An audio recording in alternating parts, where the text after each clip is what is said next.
the Cuff, your host, retired NYPD Sergeant Bill Cannon, a 27-year veteran of the NYPD.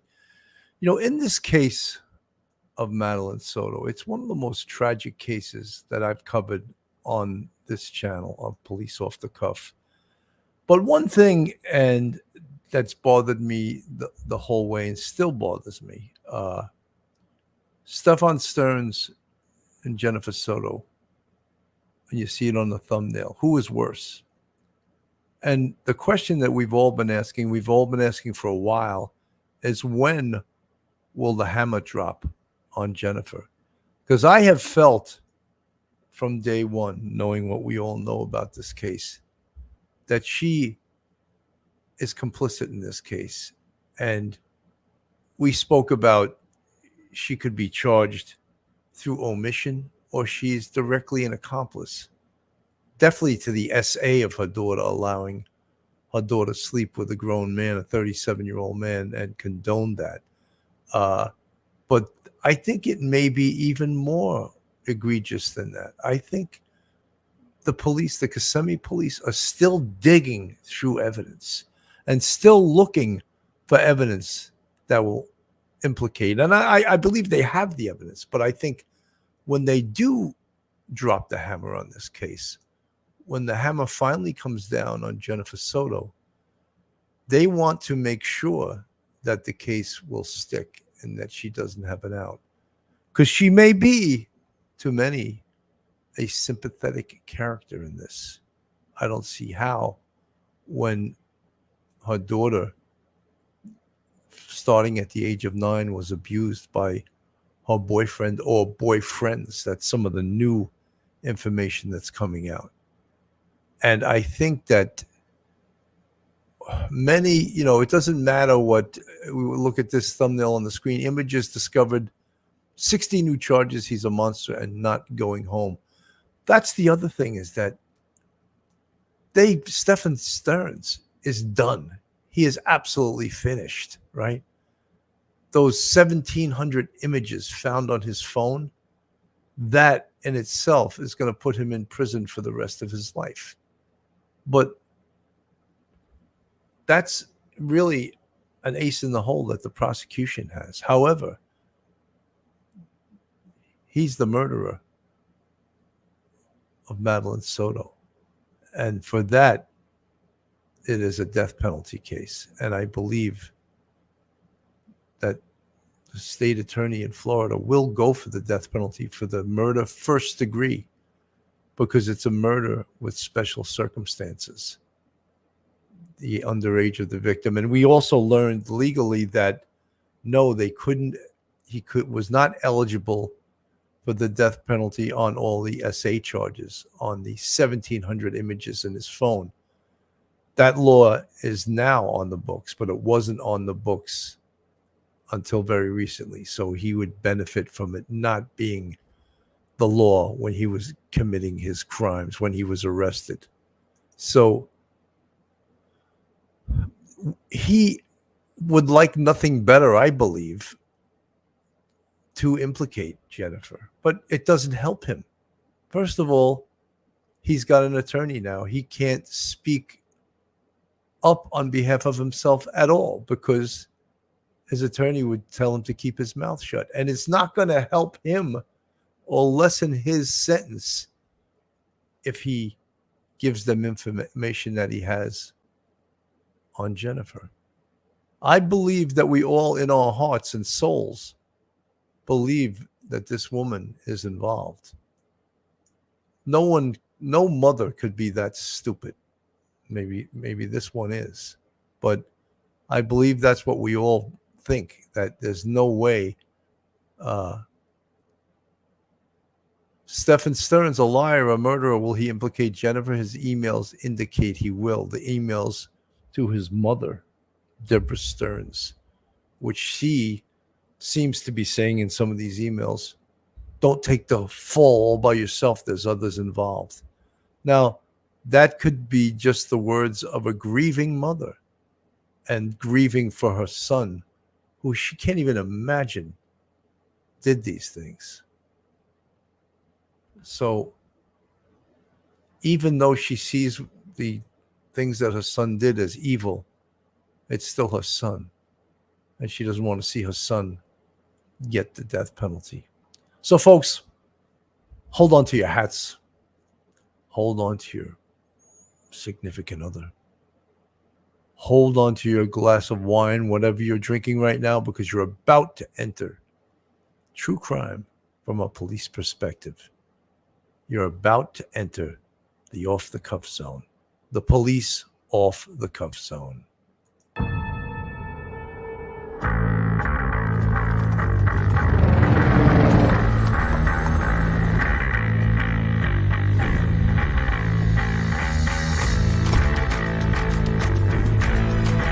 There has to be some common sense. Yes, sir. They have the car stopped in Camden Ranch, Michael. We still don't know who pulled the trigger.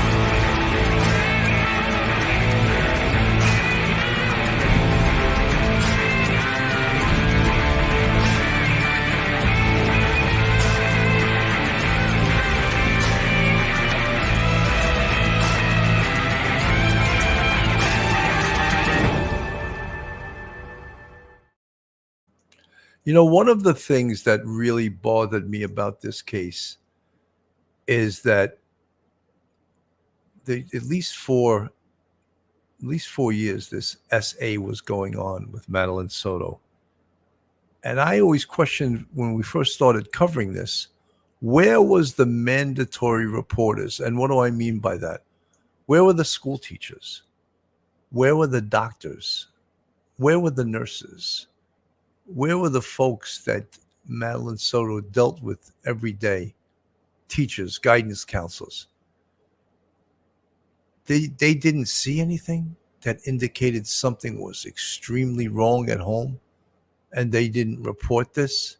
Maybe, and again, woulda, coulda, shoulda, maybe this, if they had reported, it would have saved her life and resulted in this monster, Stephan Sterns, getting arrested earlier. And here's a little report from the local station in Kissimmee in regards to that very thing I'm talking about. More tonight about Madeline Soto, the 13-year-old girl who investigators say was severely sexually abused and then murdered by her mother's boyfriend, Stephan Sterns. Many might be asking how the abuse lasted for so long without teachers, friends, or counselors knowing what was going on in her home. West 2's Luana Munoz continues to pore over the nearly 900-page document sent by the U.S. Attorney's Office. Luana. Yeah, that's right. Investigators believe that the sexual abuse had been going on as far back as when Madeline was 8 years old. And according to those documents, Madeline exhibited behaviors that would have raised red flags. But as far as we know, no one did anything about it. We spoke with a licensed counselor to help people spot the signs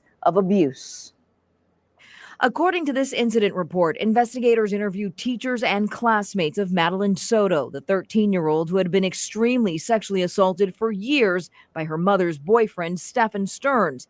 Madeline's PE teacher told investigators she always appeared, quote, anxious. Another teacher said Madeline had, quote, sleepy days where she comes in, puts her head down, and does nothing. Teachers said Madeline seemed, quote, fatigued. In another interview with the 13-year-old classmate, they said Madeline would, quote, come to school crying and complaining about her mother. Other times, Madeline would cry and she would say that she just wanted to cry. Despite all of that, no one reported Madeline's behavior. Teachers and people that work at the school are mandated reporters, so they are obligated by law to call in and report to the Department of Children and Families. It's not up to the school system to determine that there is a possibility that this is true or not true. That is the burden of DCF and law enforcement. Licensed counselor Renee Sherowitz says kids like Madeline often slip through the cracks if they don't tell anyone specifically what they're experiencing at home. There's a fear of retribution. There's a fear that she's going to be further punished. There's so many fears that the adult in this case, the stepfather, boyfriend, whichever, is saying these things that we don't know what he said to her to keep her quiet. Madeline's mother had previously said she would send Sterns to sleep with Madeline in another room. Detectives say they found images in Sterns' phone showing him raping Madeline in ways that are just too graphic and disturbing to even say on television.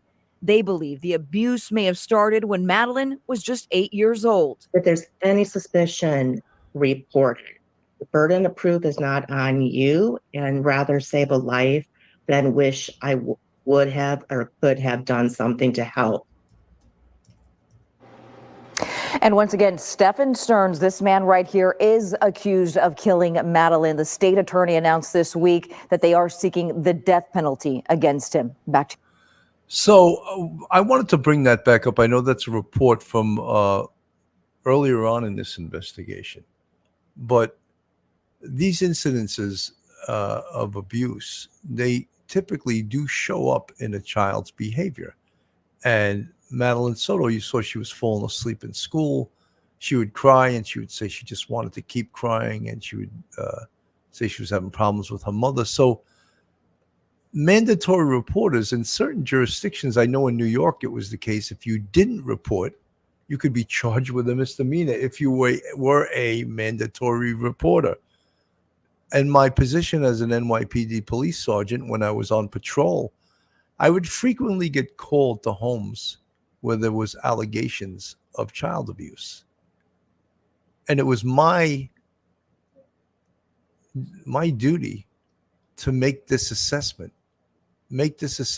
of things that I saw at the location, not Bureau of Child Welfare, but an NYPD police sergeant.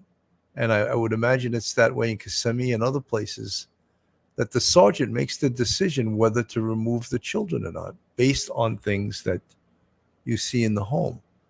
So other mandatory reporters, of course, teachers in school, guidance counselors, people that see a child every single day. And just think that, I know it's, we can all say, oh, I would have reported, but it's always much more difficult to do something than it is to do nothing. To do nothing is the path of least resistance. And that's the easy way out, and that's the easy way to do it. But that's not the right way to do it.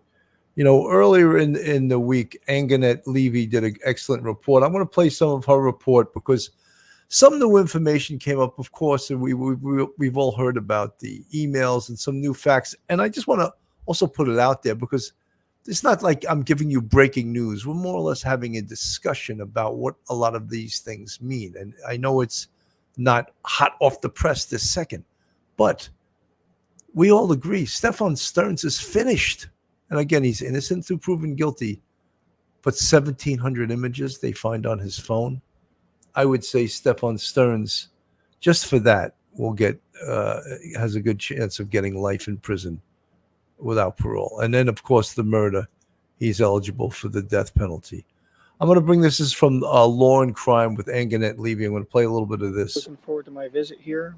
She was looking forward to us all being together. This is from Stephan Sterns' interview. We all remember this interview when they schmoozed him and they took his phone.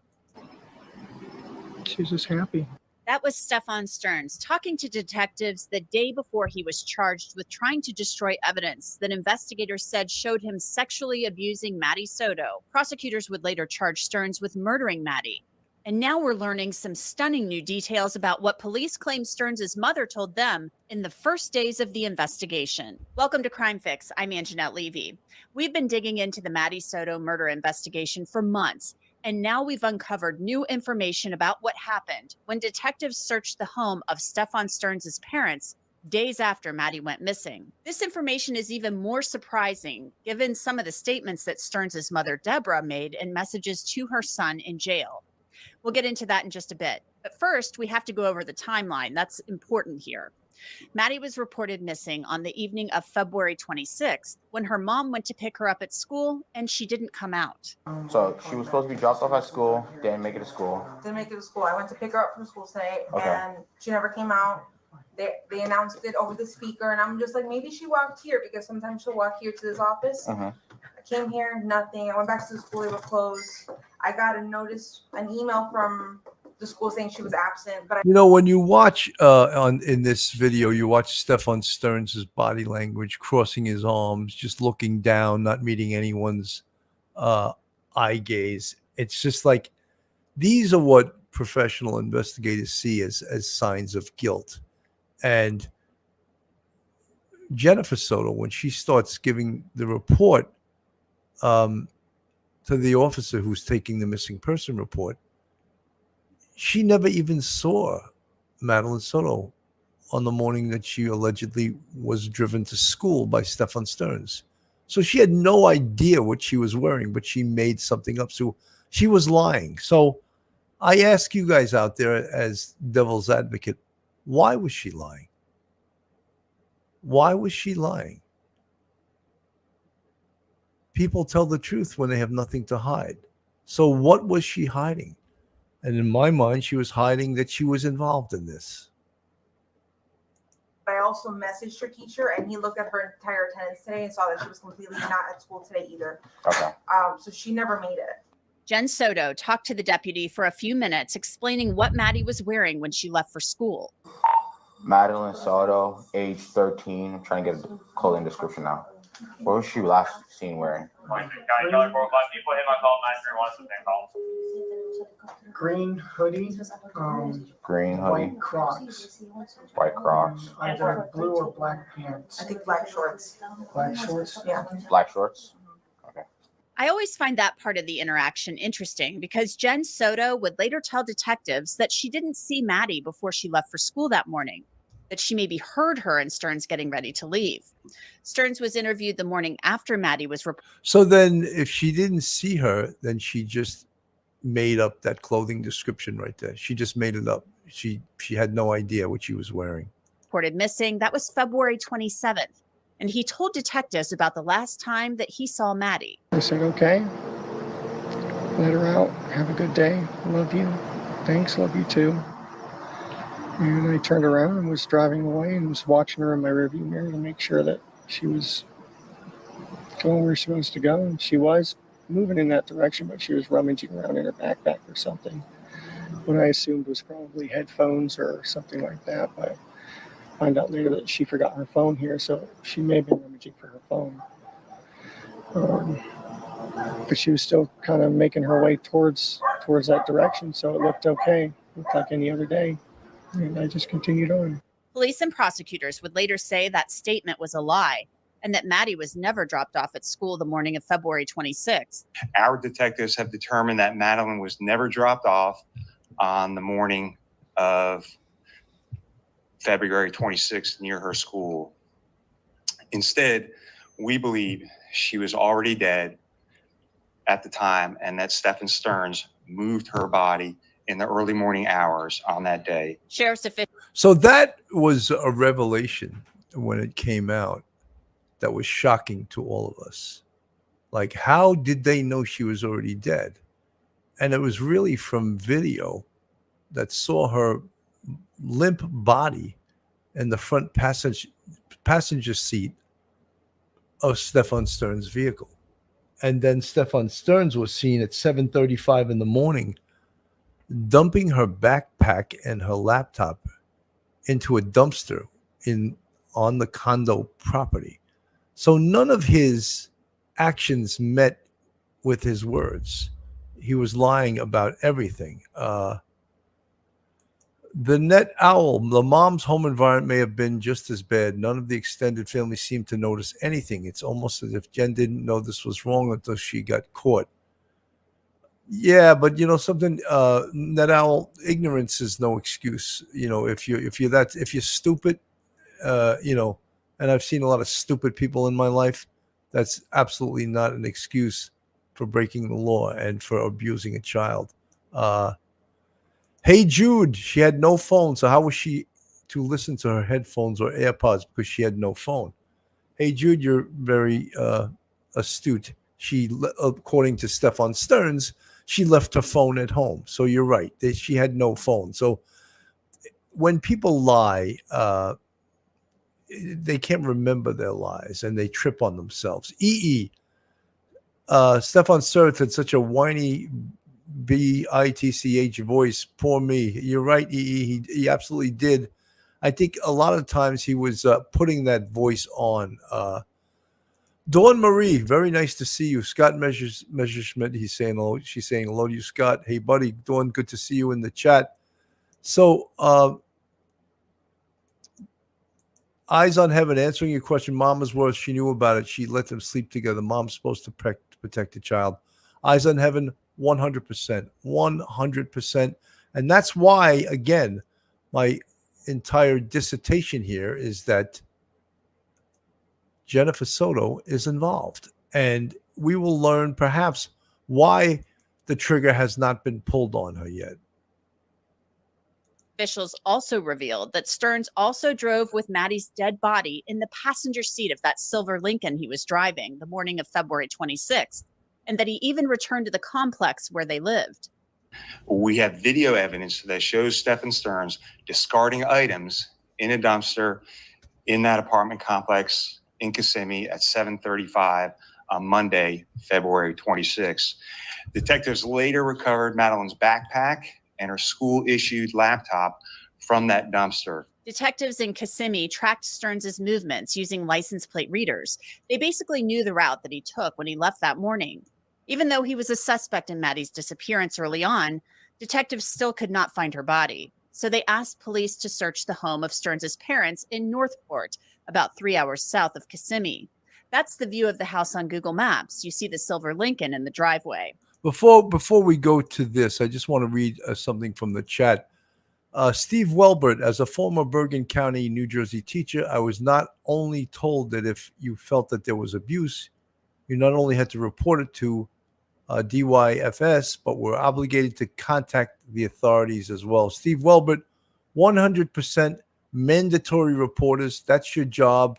And, you know, in the New York State penal law, if you're a mandatory reporter and you don't report it, you can be charged with a misdemeanor. I don't know if anyone's ever been charged with that, but it's absolutely on the books. Stacey Jordan, if it happened to JS as a child, that's not an excuse. She should have known better that she is guilty as Stephan Sterns. Absolutely. Look, Stacey, that's a good point, because we know a lot of times in abuse cases, the abused becomes the abuser.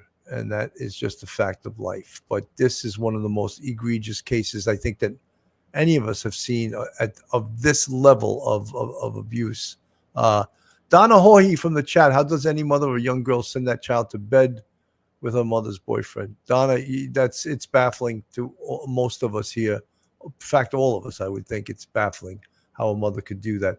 All right, I'm going to get back to Crime Fix from Law and Crime. The police reports from that search are interesting when it comes to Sterns' mother. Officer Fegan wrote, "On our arrival, we observed a female later identified as Deborah Sterns outside her residence and calling out for," the name is redacted. That name being redacted will become important in a moment. The report continues. Contact was eventually made with Deborah, who was very emotional during our initial interaction. Initially, Deborah only appeared to be upset by a torso she found in her son Stephan's room. Deborah would elaborate on this torso and described it as a sex doll. This was later determined to be a rubber/plastic sex toy found by Deborah when she was cleaning the room where Stephan had been staying. Deborah advised that Stephan was not here, but she believed he had returned to the property last night. So this was February 28th, the Wednesday of that week, around 10 o'clock at night. It would have been dark outside. Maddie was reported missing 2 nights earlier on February 26th. It was later divulged, the report says, by Deborah that she was awoken at exactly 3:19 hours this morning to her 5 dogs barking in a manner to alert her that someone was at the house.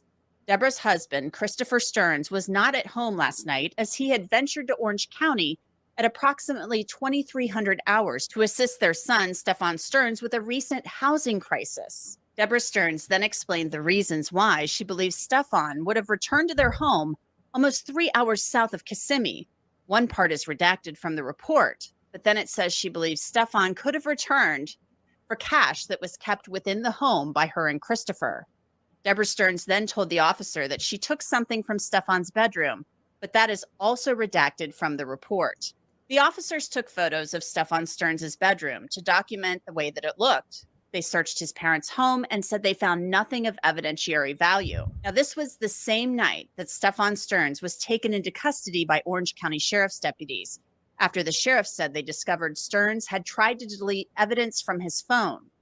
At the same time Sterns was being booked into the jail, Northport police wrote, Deborah expressed her disgust at the crimes her son is alleged to have committed and is hoping that name redacted, it's safe to assume she means Maddie, is found alive. Deborah opined that these allegations worried her to the point that when she found the quote sex torso, she initially believed it to be real. This then led her to exit her residence and call out for name redacted. That would be, of course, Maddie.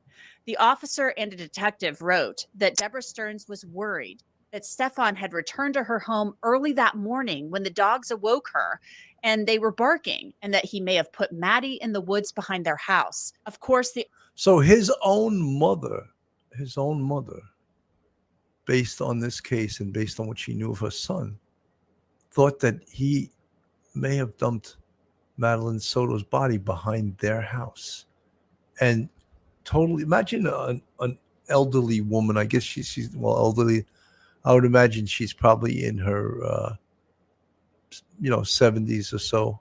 I'm not going to say that's elderly because I'm not that far away from that. But she finds in her son, a 37-year-old son living with his parents anyway. What's he doing? What's this loser doing, right? And she finds a sex doll in his room. And at first she thinks it's like real. It's like a real torso. So she obviously has some concerns that her son may have committed this murder. And she's hoping, of course, that Madeline Soto was found alive. But she has some concerns otherwise. So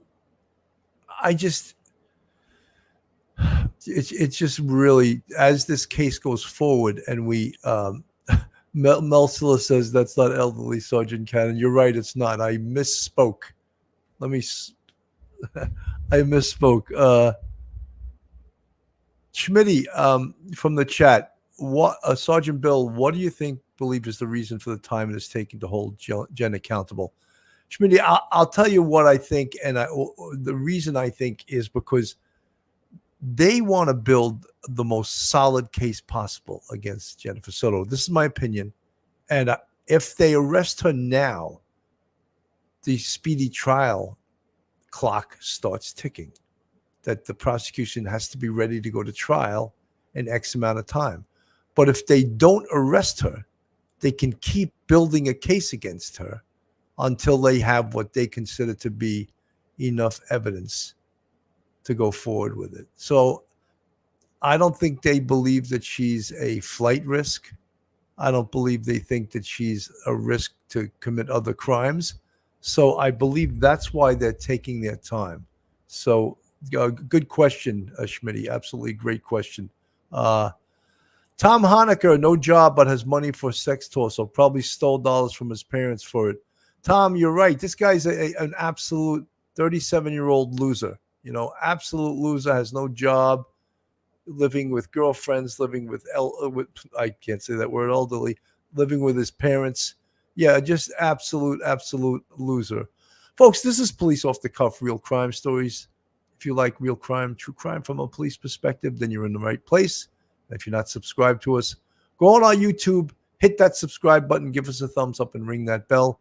And if you want to contribute to us financially, we have a Patreon with 4 different levels, and we also have a YouTube channel membership with 5 different levels, and you can help Police Off the Cuff to remain on the air by contributing to us financially, either through our Patreon or through our YouTube channel memberships. We appreciate all our friends, our subscribers, and our channel members, and they keep this show going along. And I think we all like this show, including me. I like doing it, and I like that you guys are part of my audience, friends and fans and subscribers.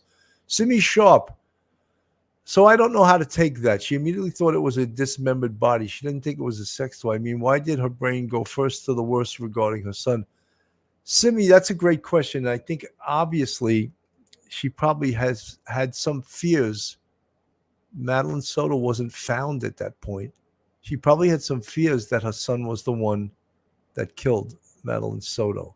So I think that's why she went immediately she thought it was a real torso and not a sex toy. Mocha Cappuccino. I'm not buying Jen's story for one hot minute. I think it's all an act, and she is as much a twisted MFer as him. Thank you for using the term for that, not the real words. I agree. I've been saying since day one that I think she is complicit in this case. Simi Sharp, and if she thought it was a dismembered torso, she sure didn't call the cops, you know. Yes, well, she did apparently. She did apparently call the cops. Let me go back to law and crime with this. The officers searched the area and did not find Maddie. Sterns had been living with his parents. This is why Sterns told police he went to Kissimmee that Sunday prior to see Maddie and her mom. It's my parents' house. They're old. They need help these days. And they got a house full of poodles. And it's chaos. So I needed to come back up here and just get away from that.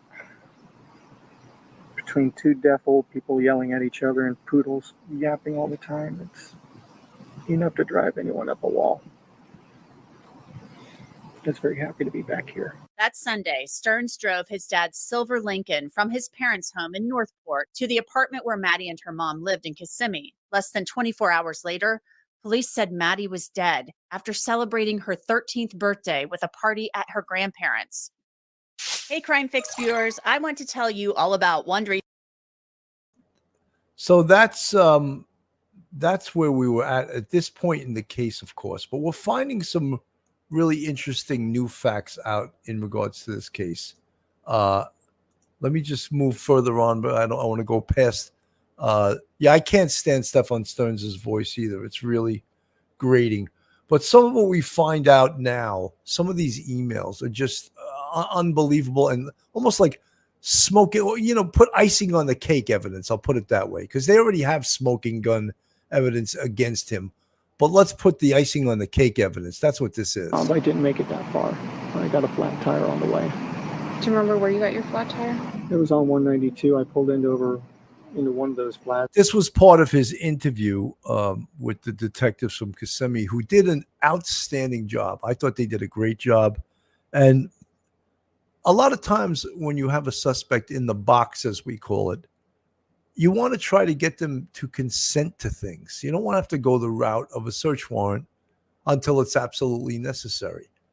So when she asked if she could look through his phone, and he said yes, and I'm sure if they're really good, and I'm sure they are really good investigators, they got him to sign a consent to search his phone, because he thought he did a factory reset of his phone, and all of the images he had on it were destroyed, erased. He was incorrect. So, and that was what put him in jail and held him while they could collect evidence on the murder. Let me put that back up there, obviously. Here we go. Hazard somewhere. It's been about 10 years since I switched out a tire, though, so I made a lot of rookie mistakes and ended up pinning my thumb between the frame and the jack. Yeah, I'm lucky it's not a lot worse than it could have been. Now back to what Sterns' mother said about her son and being disgusted by the allegations and hoping that Maddie would be found alive. It's interesting given what Deborah Sterns wrote to Stephan in jail at the end of June. That message says, "I keep thinking about how you would not ever rat out a friend. It really made me mad, and I felt like you valued them over us when you let them get away with stuff. Don't be doing that again. We all know that Name Redacted was heavily involved in this, and I am disgusted that she is free and you are not, when this is not all your fault. You need to think about yourself more and her less. She sure isn't thinking of you and how she can help you right now. That whole family is willing to stay quiet and let you take the fall for everything. When you do that, you are hurting us too. Please get out of your head over this and start talking with your attorneys. This stuff is serious and you need to approach it as life and death, which it is. I think of the craziness that Name Redacted lived through with Name Redacted. Various partners, not a stable life at all for a child. I do pray for Name Redacted and for you daily." In that message. Wow, that's a pretty powerful email, and that's an email from Stephan Sterns' mother. Her name is Deborah Sterns, to him. So she's implicating, of course, Jennifer Soto, but she seems to implicate others, like there were other people involved. Well, there are other abusers of poor Madeline. I think there could have been. So the mother is trying to tell her monster son, Stephan, oh, think of yourself. This is life or death. You better start, basically, I'd like to break it to Deborah Stearns. He's got nothing to trade. He's got nothing that he's going to say or do that's going to get him off the hook. He's not going to get anyone else, put anyone else, as my frequent co-host Phil Grimaldi says, in the trick bag. He's in the trick bag all by himself. If Jennifer gets arrested, it's not going to, if and when, I believe, actually, it's not going to help Stephan Sterns' case. It's not going to make it any softer for him. KJ from the chat. I think Jen said black shorts because before she changed her story, she had to say something about what Maddie was wearing, because she said in an interview she saw Maddie getting ready for school. Right, KJ, but I think she lied about that. She actually told the police that she never saw her the morning that she was brought to school by Stephan Sterns. So that's one of the reasons, in my opinion, that she's involved in this, because people that aren't involved have no need to lie. And she has lied a bunch of times during this entire investigation. Cheryl F., he is sick, and BB2. I can't wait to see what evidence they have against him, especially his phone records or computer stuff. Yeah, I think that they have tons of evidence. Rebecca Bullseye, his voice betrays someone so pitiful. He is so disgusting. You're absolutely right. The bishop, Jen might have had other partners over the years, but only her son. You mean only her boyfriend killed killed Madeline. Stacy Jordan, he will blame Jen for her death. There's no doubt. He's a coward 100%. If he can get away with pointing to someone else, and he could do that. But, first of all, what we all must realize, he's going to go on trial first for these 1,700 images on his phone that depict horrific things that performed on a child. He'll get life for that. Now, the state already has him where they want him. Now, the state will give no deal. We're going for the death penalty on this case. You already have a life sentence, but now we're going to go in to take your life, because what you did was so horrific that we believe it's the right thing to do, to go for the death penalty. Cheesy Mary, he may not get any deals, but I can't see him wanting to take this alone without taking Jen with him. Cheesy Mary, there's an old expression, misery loves company. And you're absolutely right. You're 100% right. Go back to Anjanette Levy here. Deborah Stearns is clearly talking about Maddie and her mother, Jen Soto. Jen Soto has not been charged with any crimes related to Maddie's death or disappearance. I want to bring in Dave Ehrenberg. He is the state attorney for Palm Beach County. He is not involved in this case, though. Dave, your thoughts on this crazy police report that we read where Maddie Soto is missing and the cops go to search his parents' house, and mom is outside yelling Maddie's name and saying she found a sex torso, what she thought was a sex torso in his bedroom. Yeah, when I became a prosecutor, I never thought I'd be on a podcast talking about sex torsos, but here we are. This case is bizarre. It's disgusting. And according to the police report, it sounds like the mother, thought it was a real live body. And so that's why she called the police. She got all frantic. She realized then it was a sex torso, but she still didn't trust her son enough that she was calling out for Maddie. But the other part of the police reports we're learning, to me, that was really relevant was that she has always thought that there were others involved. I think perhaps that goes to more of the jail calls, but she's a big believer that the mother is the main culprit here. And, there's been a lot of talk on the internet that the mother should be arrested. But I think that if the police and prosecutors had enough evidence against the mother to charge her with a crime, they would have done so already. Yeah, and we've been pretty clear about that. There's been a lot of speculation and suspicion because in the police reports, it does note that Jen Soto made some inconsistent statements, but that she faces no charges in this case. The police have said they have interviewed her. They've also said the investigation is ongoing. But it does seem, there is a difference here, Dave. We have mom, Deborah Stearns, the night that he is arrested for trying to allegedly delete photos of sexual abuse of Maddie off of his phone, out yelling for Maddie, thinking possibly that her son She thinks that he hid her body in the woods behind the yard. She's fearful that this sex toy thing she found in the bedroom is a real torso. It almost sounds like she suspects her son did something to Maddie, but then later on, Well, she absolutely suspected her son. She said that she made a statement that she thought that her son dumped Maddie's body behind their house. So, yes, she 100%, Deborah Stearns, after she found that, that toy, the torso, in his room, she felt that now in her mind that he was capable of anything, Someone asked before, could Stephan Sterns get the death penalty for the SA charges? And the answer to that is no.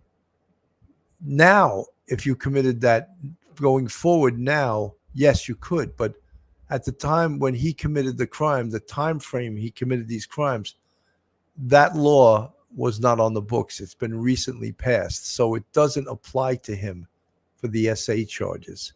However, he is absolutely eligible for the death penalty for the murder. Now, we are all questioning as to what charges could Jennifer Soto be charged with, if any. Well, she could be charged with an accessory to murder. And she could also be eligible for the death penalty. I think the least charge she could be charged with is something called omission. And that's the failure to act when you have a legal responsibility to act. And I think they got her for that right now. And again, they have not charged that because they're building the best case possible. And perhaps she will be charged, also be charged with the murder. So that's answers the question is about they don't want to race because they have plenty of time to bring the charges against her. And Stephan Sterns is not going anywhere. He's not going anywhere. Back to Anjanette Levy. in June, you're right. She sends that message on the jail tablet saying basically that suggesting her son is taking the fall for other people. So what do you think about that? I mean, is she just trying to help her son out? Or as a prosecutor, how do you view that message and the difference there? You know, there are like different stages of grief. Well, here are different stages of being shocked that your son was involved in such a horrific crime. First, you want to be helpful, and then you start to, rally around your son to think that, get defensive, and you think that someone else should take the fall for this. There's someone else involved. She didn't quite say in the jail calls that you're innocent. She said that there's someone else who's more responsible, who could be of help, and she's letting you hang out to dry. So these are different stages, different days, but the evidence is so overwhelming against Sterns. And now in Florida, you are eligible for the death penalty, not just for murdering someone, but for sexual assault on a child, which is what is being charged here. So he could get it either way. There's nothing good that's going to happen to him. And even if the mother is eventually... I think he's wrong about that. I think that, yes, now in Florida, you could get the death penalty, but based on when he committed the SA crimes, that law was not yet on the books, so it doesn't apply to him. So I think this former prosecutor, who I think is great, he's very good on this show, but I think he's not correct about those charges for the SA. Prosecuted in this case, he's not going to get a break to turn on her because this guy is already facing the maximum penalty. They're not going to let their foot off the gas and not seek the death penalty against him, because what he allegedly did is so horrific. It doesn't matter who else he tries to implicate. The allegations are horrific. He is innocent until proven guilty. He enjoys the presumption of innocence. But everything that we've read through the police records and, the court documents, it's absolutely horrifying, the life that Maddie Soto, a 13-year-old girl, just turned 13, was living. There's almost a suggestion by Sterns' mother that other men had abused Maddie. even though Sterns, it appears, had been dating Jen Soto off and on for many years. You know, if that's true, if Deborah Sterns alleges that other men had abused Maddie, how does she know that? How does she know that? Did her son tell her? This monster who's being charged with, he's being charged with? How else would she know that? So that's one of the questions I have. And of course, you know, the mother is going to try to stick up for the son, even when she knows his conduct is indefensible. Just totally ridiculous. Aunt BB2, this narcissist thinks mommy's going to get him off like she's done before. Stephan Sterns' mom can't help you. I agree. Hey, Jude, in those charges, it says child under 5 in 2019. Maddie was older than that, so that has to be another child or more, right, Sergeant Bill? Hey, Jude, I don't have the exact statute in front of me, but I know the law was recently changed, and it was spoken about on numerous shows that going forward, anyone that commits a crime like Stephan Sterns, an essay against a child under, I think she was 9 years old, it's a death penalty eligible offense. But that law has recently been passed, recently been changed to reflect that. So I don't think Stephan Sterns fit the time frame. Kissimmee, Florida. Keep in mind that Jennifer threatened to throw Maddie out of the house when she was 18. Maddie's own words to one of her school friends. I think Maddie also gave other signs that she wanted to run away. That's a sign of a child being abused. A 13-year-old says she wants to run away. She wants to go into the woods. I think that's a clear sign that something real bad is happening in the home. Sabrina Natal, hi, Bill. Greetings from Seattle, Washington. Welcome, everyone from all over the world. We have you guys coming in. Margaret the Younger, Cheryl F. Hello. This is so hard to watch. Can't imagine what law enforcement is going through to go through all those images. Yep, that's part of the job. You see some horrific things, you know. Linda May Wetzel, I think she meant her mom was guilty too for allowing it to happen. Yes, Linda, I explained a couple times that's something called omission. And you can be guilty of a crime through omission. And omission is, by legal definition, is a failure to act when you have a legal obligation to act. So yes, at the very least, right now, Jennifer Soto can be arrested for omission. These crimes through omission, for allowing it. Kissimmee, Florida, also, let's not assume it was another man. Jennifer also had female partners as partners in the house. Yeah, I mean, this was some crazy house. They also frequently had tenants that lived in that house, right? So it's really a sad case, because that's how a lot of times these abusive things start to happen. Christine Molina, hello from San Antonio. Hello, Christina. Beware mommy, arrest Jen Soto. Well, you know, we have to see. It appears that that's the police on target to do that. But again, they're not pulling the trigger until they have the exact amount of evidence they need to do that. So what do you think about that? Because the police have said the investigation's ongoing. Do you think that possibly maybe there's some truth to that? Because the police, when the prosecutor and the police have said the investigation's not over, it's ongoing, maybe that's what they're referring to potentially. I don't know. Yeah, I did take the police comments to mean that they are searching for more evidence to see if there's others involved, or whether the mother was so neglectful that she should be charged with child neglect.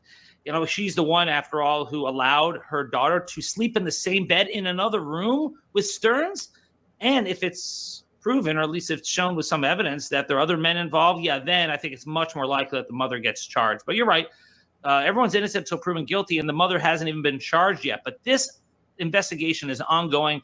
I suspect we'll see some more evidence Don't know which way it's going to go against the mother or against Sterns, but we're going to see some more evidence come out that we don't know of yet. Interesting.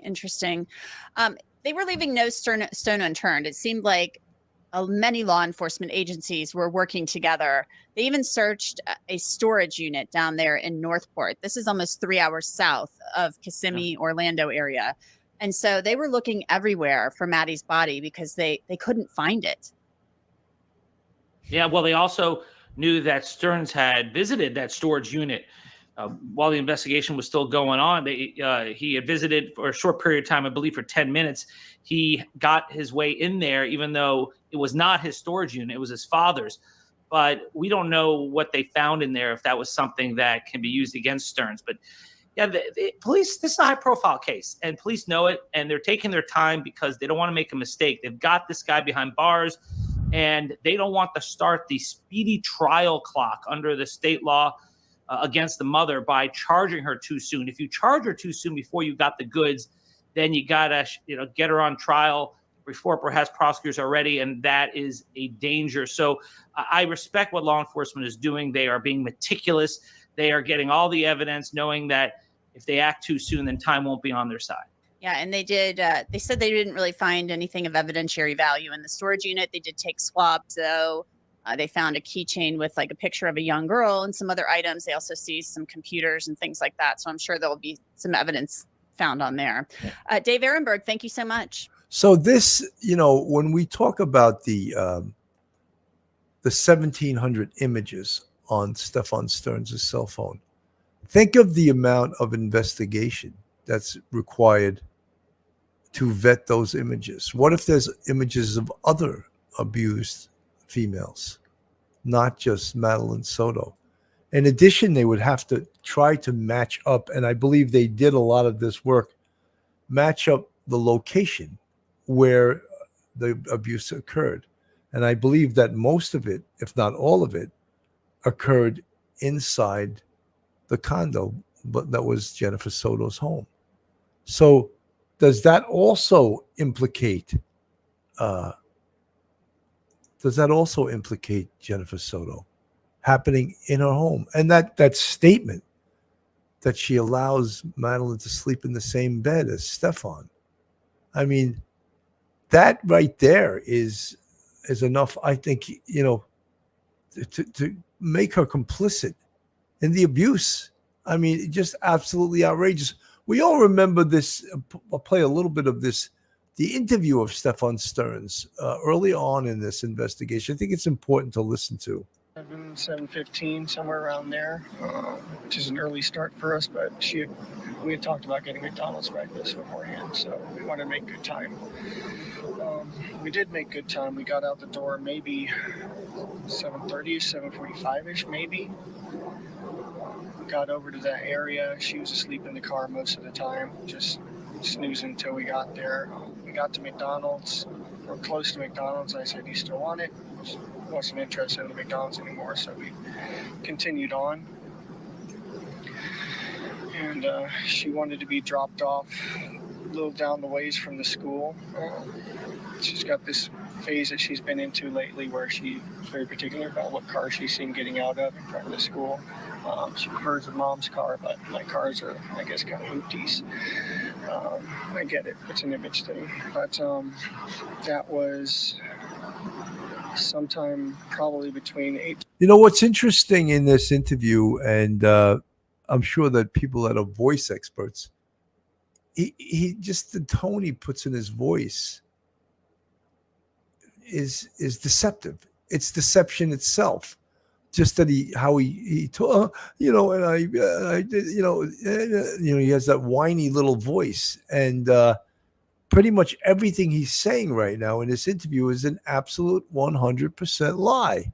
20 and 8:40-ish, somewhere in there. It was along the stretch of the road that on the right side that has all the communities on it. Mm-hmm. Before you get to the overpass, you could see the overpass from where it was. Mm-hmm. So it was on that side, on that stretch of road, and that's where I dropped her off. She said she was going to go wait for her friends. She was going to go find them and hang out and wait for her friends. And I asked if that was going to be okay. She said, "Yeah, it's fine." Kids get dropped off early enough as it is. It's not totally unusual for that to happen. It's just not usually that early that I drop her off. I do school runs every once in a while for her. I said, okay, let her out. Have a good day. Love you. Thanks. Love you too. And I turned around and was driving away and was watching her in my rearview mirror to make sure that she was going where we're supposed to go. She was moving in that direction, but she was rummaging around in her backpack or something. What I assumed was probably headphones or something like that, but I find out later that she forgot her phone here, so she may have been rummaging for her phone. But she was still kind of making her way towards that direction, so it looked okay. It looked like any other day. And I just continued on. After you dropped her off, what did you do? They had talked to her for a minute. I made sure, is it all right that you're going early? Because it was still early. Fuzzy Doxy wrote, whoever he's talking to sounds like they don't believe him. Well, he's talking to a female detective. And it's her job as a detective to let him lie. She knows he's lying. Keep lying and write it down. Write down his lies. Because you may have to circle back, I'll use that term, and confront him with his lies at some point. And I'm sure at the point where when they discovered those horrific images on his phone, when they presented that reality to him, I think his next word he said out of his mouth was lawyer or attorney. I don't want to talk anymore. And that's why it's so important, and I'm sure they did it correctly. They did get permission to look into his phone, and that was recorded. But I hope they also followed that up with a written consent to search the phone. And the thing that a very smart detective would do is, even if he gave you permission to search his phone, once you discovered these horrific images, I would have stopped the search of his phone and I would have applied for a search warrant. Because you don't want some real sharp defense attorney to say, well, he didn't give them an open book to just keep searching his phone forever, and there should be a limit to the search. But if the detectives, once they found those horrific images, now they have what's called probable cause to arrest him. Facts and circumstances that allow a reasonable person to believe that a crime has been committed and the person being arrested committed the crime. That's all that probable cause is, word for word, out of the definition, out of the penal law. Now, get a search warrant for his phone. Now, all 1,700 of those images will be solid evidence without having some defense attorney claiming that you didn't have permission to do that scope, that deep, that much of a search. So I'm sure that that's what they did, and because they did they've done an outstanding job in this case so far. She said, yeah, it's fine. I'm going to hang out and wait for my friends to get there, which she does sometimes, so it didn't sound outrageous or anything. That was it. Told her to have a good day. I loved her. She told me she loved me too. I turned around to leave, and I was watching her in my rearview mirror, and she looked like she was walking in the right direction. She was rummaging in her bag a little bit, like I said, but still sort of just shambling in the right direction while she was doing it. So it looked normal. It looked okay. Okay, and then what did you do after you left the area? I left to go to the local vape shop because I needed some more vape juice. They weren't quite open yet, so I ended up going back home. Waited about an hour or so and then went back and checked the vape shop again. It was open, so I got what I needed there and came back. Do you remember what time you came home? The first time was probably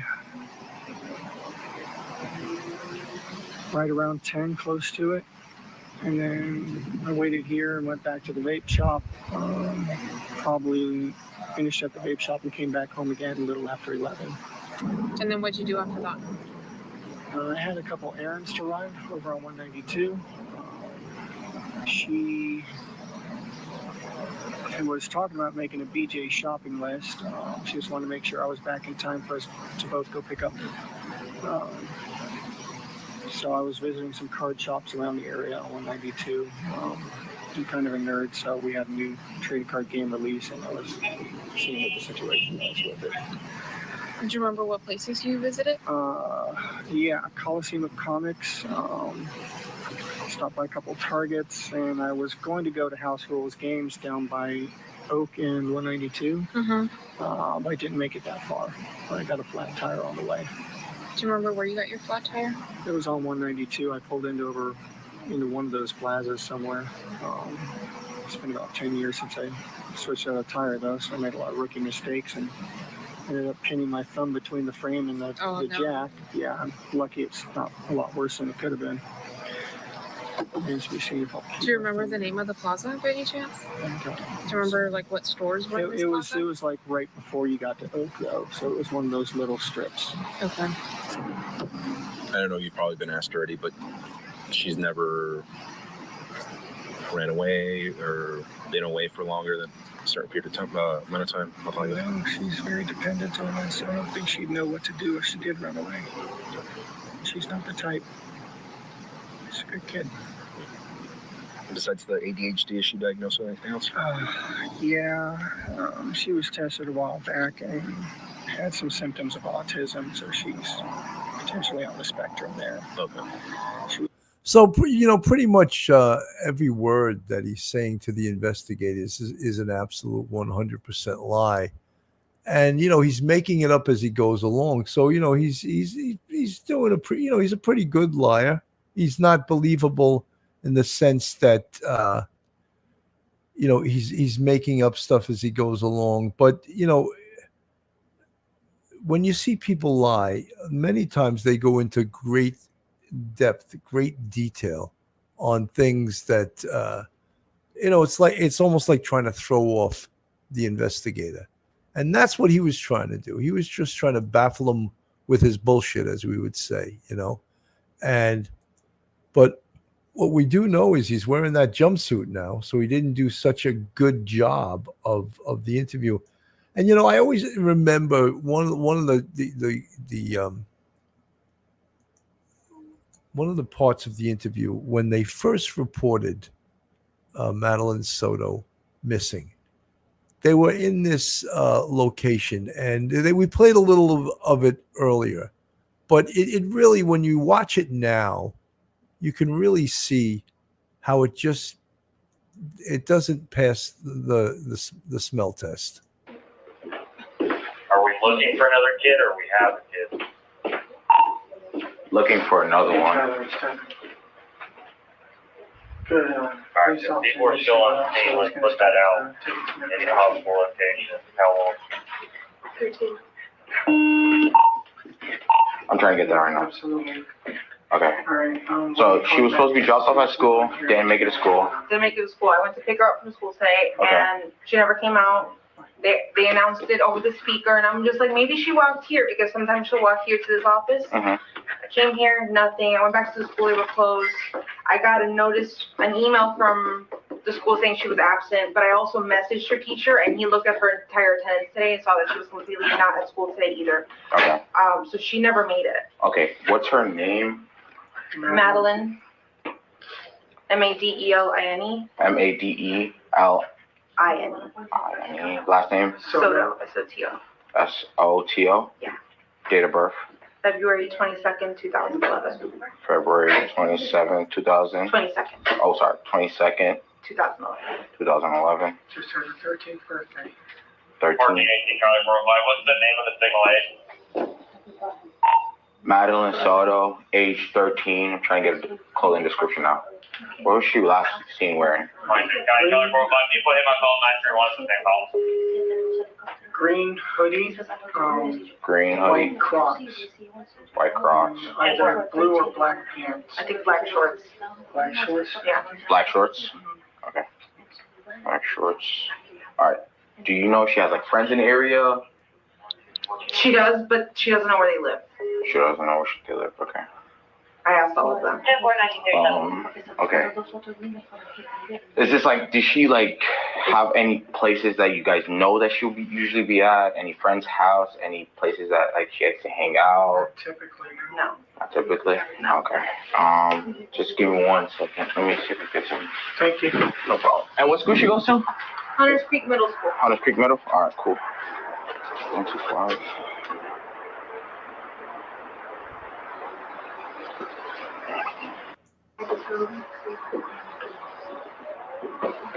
Yes, a little tough to watch this and to understand what's going on and how cool they seem and how disconnected obviously Stephan Sterns is with his arms crossed. He already knows what happened to her after all, right? He knows he killed her. And here he is trying to tell this story to the police, taking a description when he knows she's dead, you know? So let me just act cool. I saved it to my photos, so you could go. You saved it to your photos? Yeah, we could just go straight to the photos.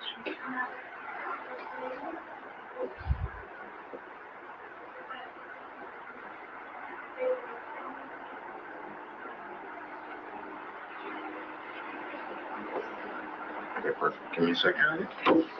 I'm gonna send it out right now to my other guys. Thank you very much. No problem.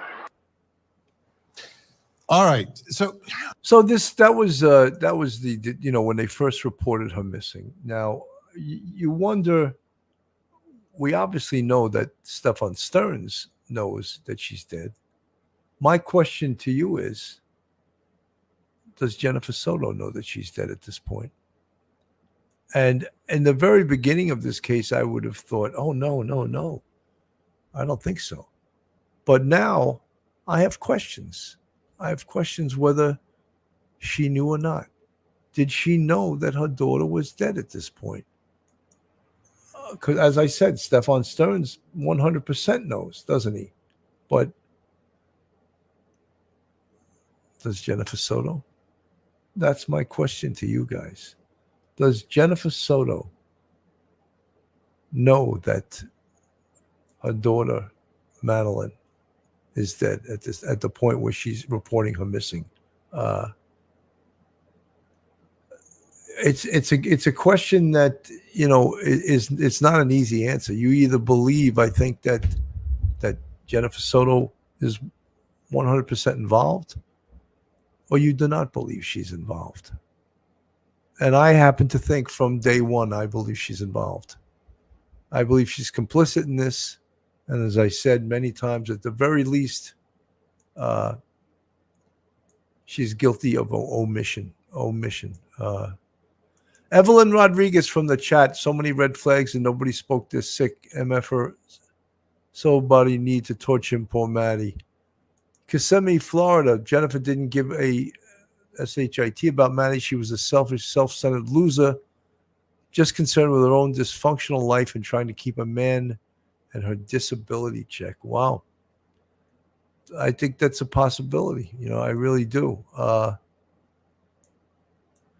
Hey, Jude, she lost her daughter because she didn't protect her daughter. 100%. Hey, Jude. Tom Honecker, a normal mom would be going crazy during that questioning. Absolutely.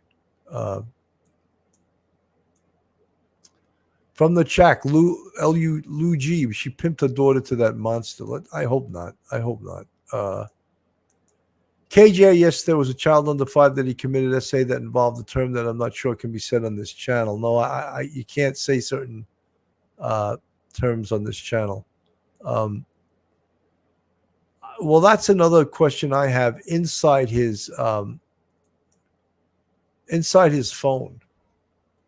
Those 1,700 images.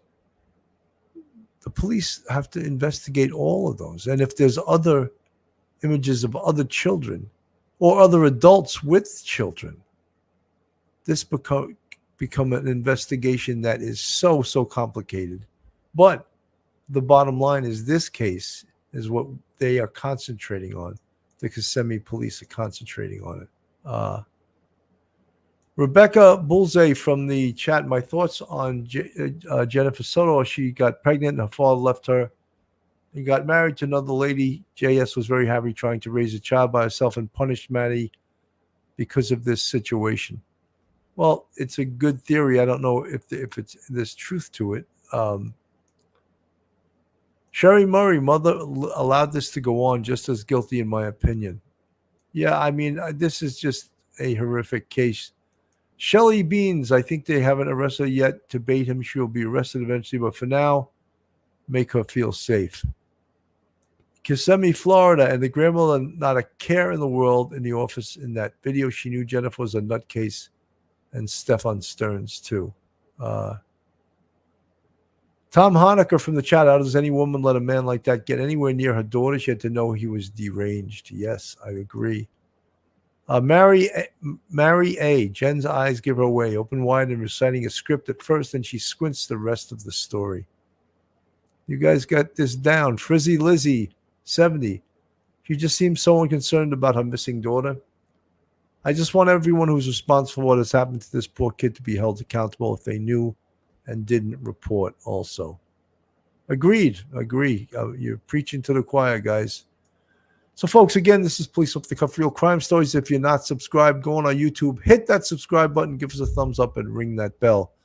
You know, I know we didn't come out with any new smoking gun information tonight, but I think it's important to discuss this case from a police perspective and from a perspective of what does the evidence mean? What does it mean that they haven't arrested Jennifer Soto yet? And this case is very well in hand. I think they have the goods against Stephan Sterns and now trying to build the case against Jennifer Soto. So, folks, I want to thank everyone for tuning in tonight. This is a horrific case, but yet it's a very interesting case. So thank you so much for tuning in. I'm Bill Cannon from Police Off the Cuff Real Crime Stories. Have a great night, and God bless everyone. One episode just ain't enough.